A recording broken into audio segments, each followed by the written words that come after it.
Daniel chapter 1. So last week we looked at the first two verses, and tonight we'll pick up at verse 3, and I'd like to read through verse 7. Daniel chapter 1, verses 3 through 7.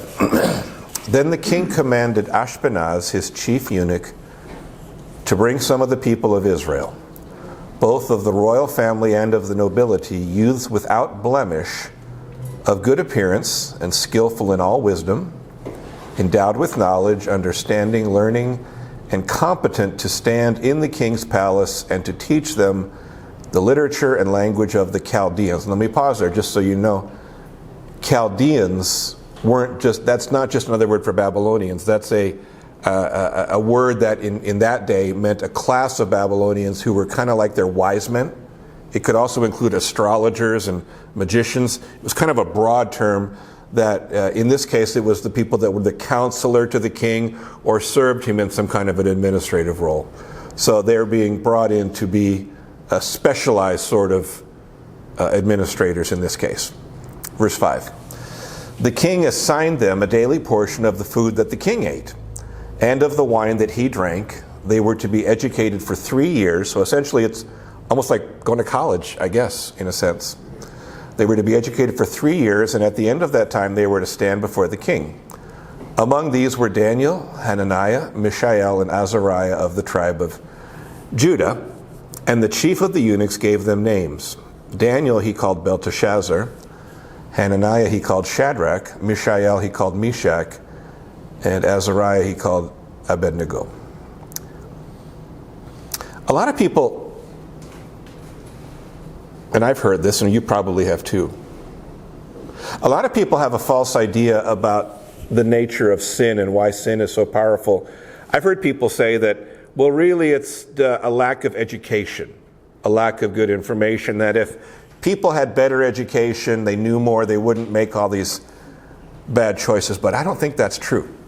I think some of the most evil people in the world have been very highly educated, very intelligent people. And that's kind of what you see happening in this story. You've got an individual who was very intelligent, King Nebuchadnezzar, and he was an evil man.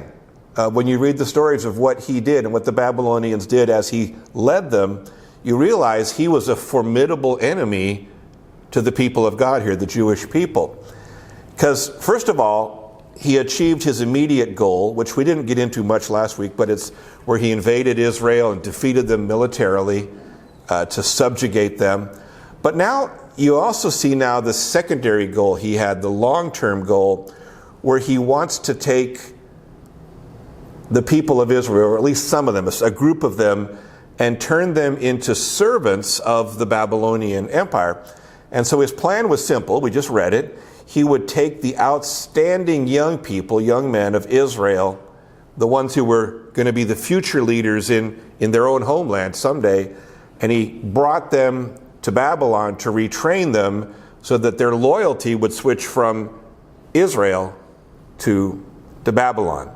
And so he's gathering up, or he's actually telling one of his chief servants to gather up this very specific group. Let's read it again in the middle of verse 3 at the beginning of verse 4. Here's who we wanted. Some of the people of Israel, both of the royal family and of the nobility, in other words, the leading family, so to speak, right? And then he gets more specific, verse 4, youths or young people without blemish, of good appearance and skillful in all wisdom, endowed with knowledge, understanding, learning. So again, these were, it's a cliche, but you'll understand it, the cream of the crop, the future leaders. But he wants them for himself. And his goal was clear. He intended to essentially brainwash them, re-educate them, and turn them from Jews into Babylonians. And part of the reason he was doing this is actually very smart, if you just think of it from a worldly perspective. He had sent his army in, and they had defeated the Jews in battle. But obviously the Jews were going to resent it, right? Nobody likes having a foreign army in your land subjugating you. And so he knew to keep peace in the land of Israel, he's going to have to station soldiers there, thousands of them, forever or perpetually, to enforce the policies of the Babylonians. And that's a problem. There's language barriers, there's cultural barriers. And so what he was doing here actually made sense. He takes the best and the brightest from Israel, brings them to Babylon to train them in Babylonian thinking, to give them Babylonian values, and then they're the ones he's going to use in particular in the future when he has to deal with the Jews. These are people who can bridge both worlds. They grow up as Jews, they speak Hebrew, they know the culture, but he's also going to make them Babylonians. And so they're going to be available to him. And so what he's doing is really, in that way, smart. And that's what I said a moment ago.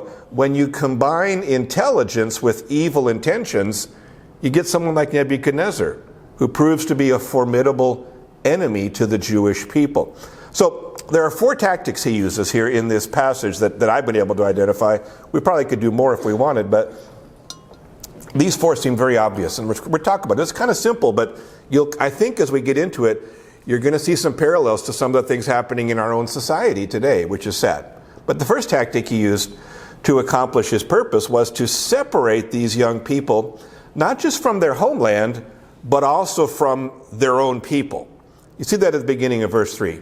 The king commanded Ashpenaz, his chief eunuch, to bring some of the people of Israel.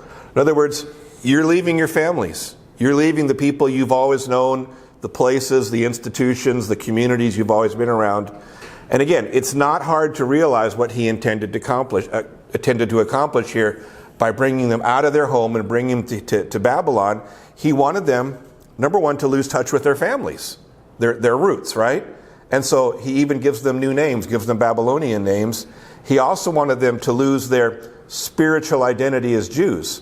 They're away from the places of worship, the Jewish religious festivals, the feasts and all that. He wants them cut off from their religious community and their traditions, because his intention was that at the end of 3 years, having become Babylonians, that their previous faith was going to die out. They'd still be Jews culturally. They would understand the Hebrew mindset and all that, but he didn't want them to be Jews spiritually or in terms of loyalty. So that was his first thing. He wants to separate them from their people and bring a rupture in their relationship. The second thing he wants to do, the second goal Nebuchadnezzar had, was to re-educate them. And that's in the second part of verse 4. It says, and to teach them the literature and language of the Chaldeans. Now remember what I said. When you see the word Chaldeans, that's not a generic word for Babylonians. That's a specialized word for the people who were involved in, again, either religious/magic type Babylonian stuff, or wise men who served as advisors to the king.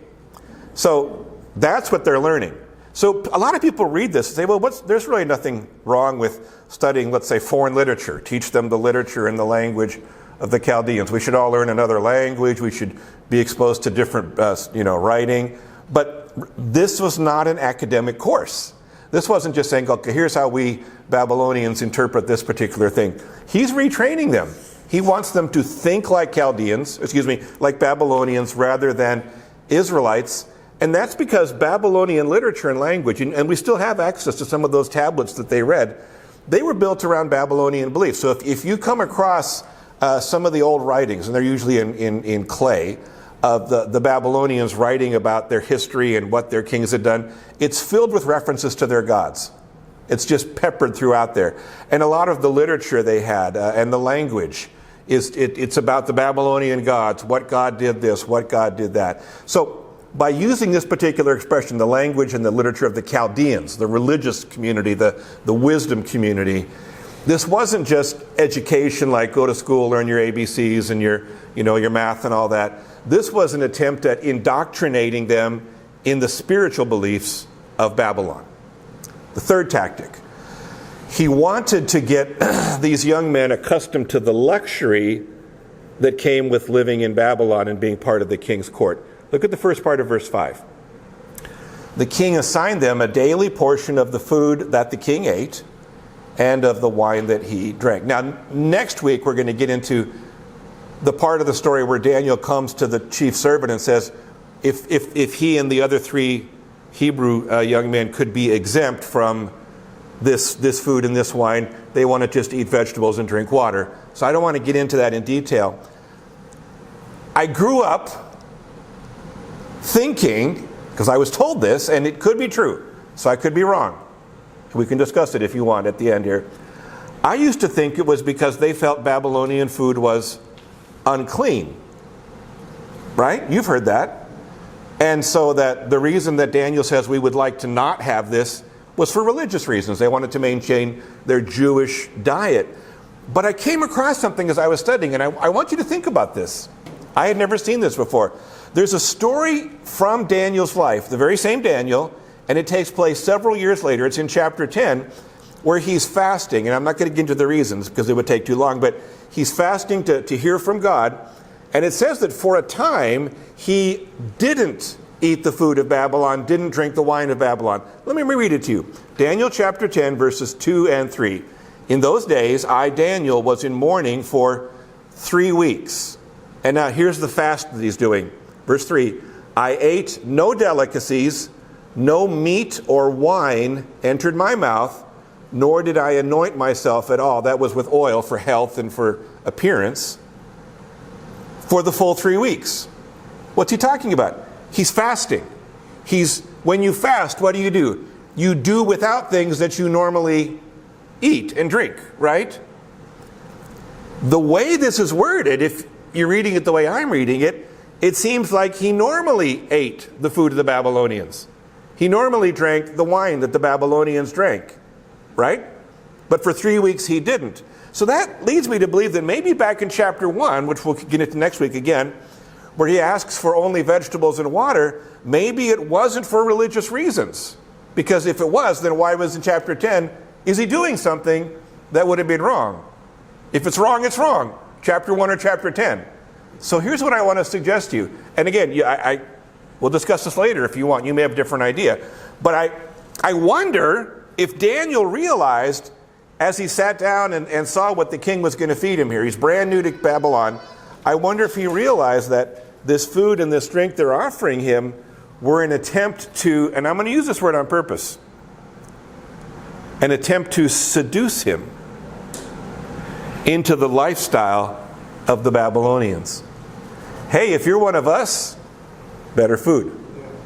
If you adopt our way of thinking, something better to drink than water or whatever. And I think it was this. He realized the more that he got sucked into that luxurious lifestyle, indulging yourself, being pampered, whatever word you want to use, the more he got into that, the less committed he would be to serving the God of Israel. Think about that. We'll come back to that if you want during the discussion time. That was the third thing that I see happening here. Then the fourth tactic that Nebuchadnezzar, the Babylonians, used to change their mindset, they actually gave them new names to get them to accept a new identity. That's in verse 7. And the chief of the eunuchs gave them new names. Daniel he called Belteshazzar. Hananiah he called Shadrach. Mishael he called Meshach. And Azariah he called Abednego. Now, here's the interesting thing. Each of those Jewish names, and I looked them up, and this is fascinating in the Bible. Names in the Bible are much more meaningful than they are in our culture. Like, for instance, the name Gary means mighty spear. Ha ha, I am not a mighty spear. But in Bible times, names were very, very powerful, right? If you studied the scriptures, you know this. And Jewish names almost always had a spiritual meaning. So each of these four young men, their Hebrew names had a meaning. And I put them in your outline. Daniel meant God is my judge. Hananiah meant the Lord is gracious. Mishael meant who is what God is. It's a question. And Azariah meant the Lord is a helper. So every time they heard their name, they were hearing a reference to God. Every time somebody called them or reached out to them with their name, they were being reminded of to whom they belonged and who they served. Whereas, and I'm not going to put them out there, but you can look up their Babylonian names. Each one of those four Babylonian names has a reference to a Babylonian god. There's Bel, there's Marduk, and there's Nebo. And in all of those names, there's some variation of it. And so essentially, they go from hearing their Hebrew names, which referred to God, and they're being given new names, and every time now they hear their new name, they're hearing some variation of a Babylonian God's name. A new identity. You're not who you thought you were. We're giving you a new name. But I think, in a sense, that illustrates, and this is what we're really going to see a lot in the next several months about Daniel, how committed he was to serving the true God of Israel. So, this happens during the reign of Nebuchadnezzar. He's given a new name, Belteshazzar. Bel is one of the chief gods of Babylon. And 2 generations later, long after he had been named Belteshazzar, the wife of Nebuchadnezzar's grandson still called him Daniel, his Jewish name. You remember the story of Nebuchadnezzar's they call it his son, but it actually means his descendant, or his grandson in this case. A man named Belshazzar. He's the king of Babylon. So this is 2 generations after Nebuchadnezzar. He's hosting a feast for, the Bible says, 1,000 of his nobles. And they're all getting drunk, and suddenly this hand appears. You all know the story, right? The writing on the wall. This hand appears, and the finger reaches out and writes this message on the wall. And we'll get into that probably in a few months. And, he gets weak at the knees. He's about to pass out from fear, as most people would, right? And he calls for the wise men of Babylon, the Chaldeans. And none of them can interpret what it says. They have no idea. And then his wife appears in the scene because she's heard about what's happened. She hasn't been at the feast, but she's heard the news, and she comes running up. And she says, there's one person in the kingdom of Babylon who can interpret this. And I want to read it to you. These are her words. And notice the name that she used. This is 2 generations later. Daniel 5, verse 11. Here's what she says to Belshazzar. There is a man in your kingdom in whom is the spirit of the holy gods. Now, she's obviously not serving the true God, but, she's spiritual at least.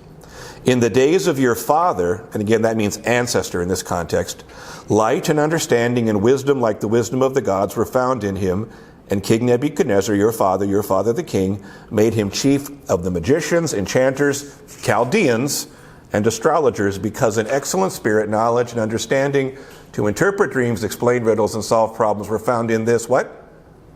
Daniel. And then she gives this interjection, whom the king named Belteshazzar.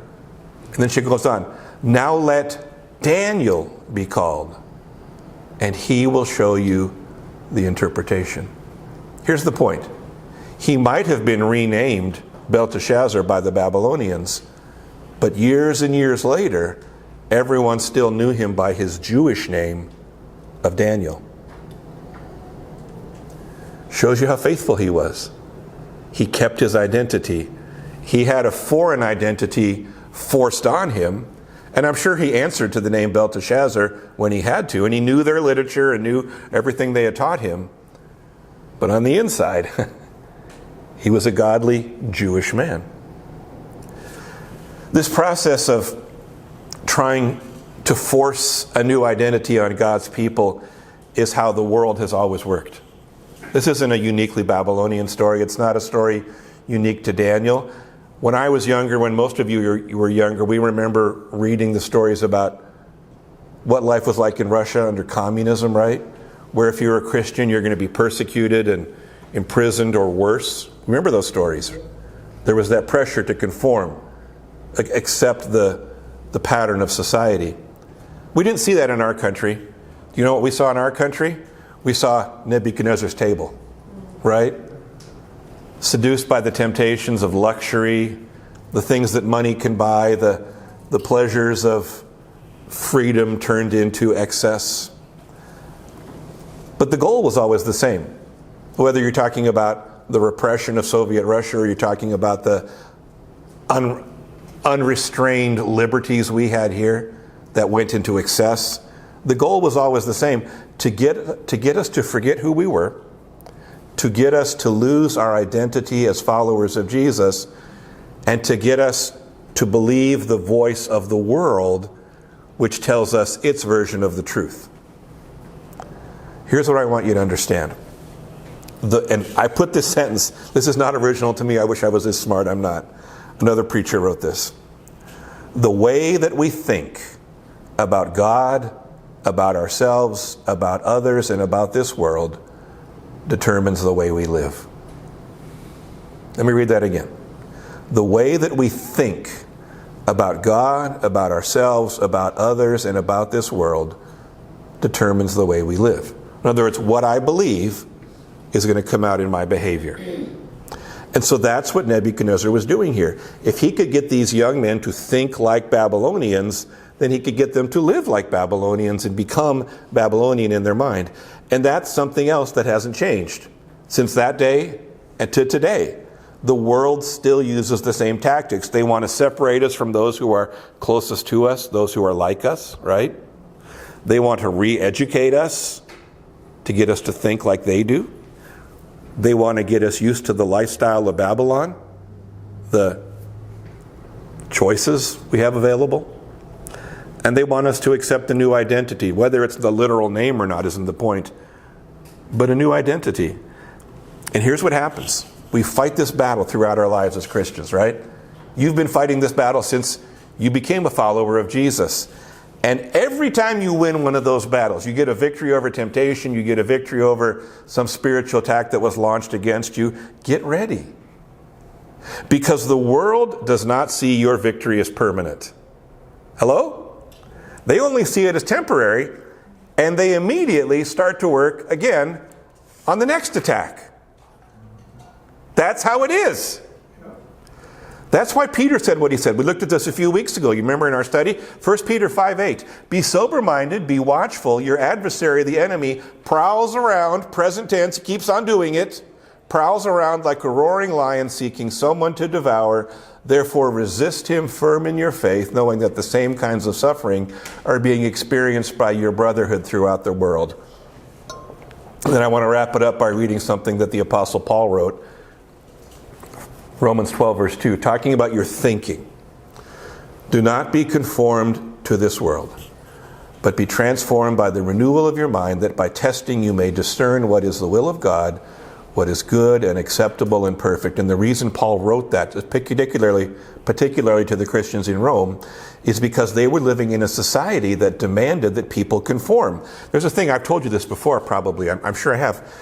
In most major Roman cities in that time of history, there was a requirement that everybody that lived in the city had to appear at the public square one time a year. And there would be a big altar there with a fire on it, and next to it was a bowl of sweet-smelling incense in kind of a little powder or granulated form.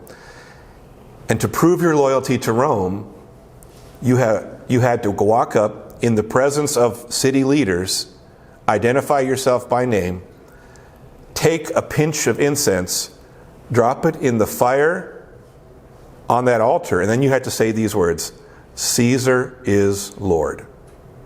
That didn't mean you couldn't believe in other lords, other gods, but you had to publicly add Caesar to the list of gods that you considered divine.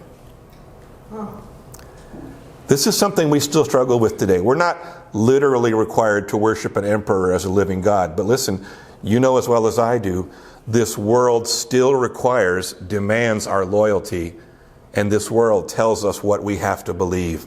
And I think that's where this study of Daniel is going to help us in the next several months and be an encouragement to us, because we're going to read about some young Hebrew men that kept their faith despite a lot of pressure to conform.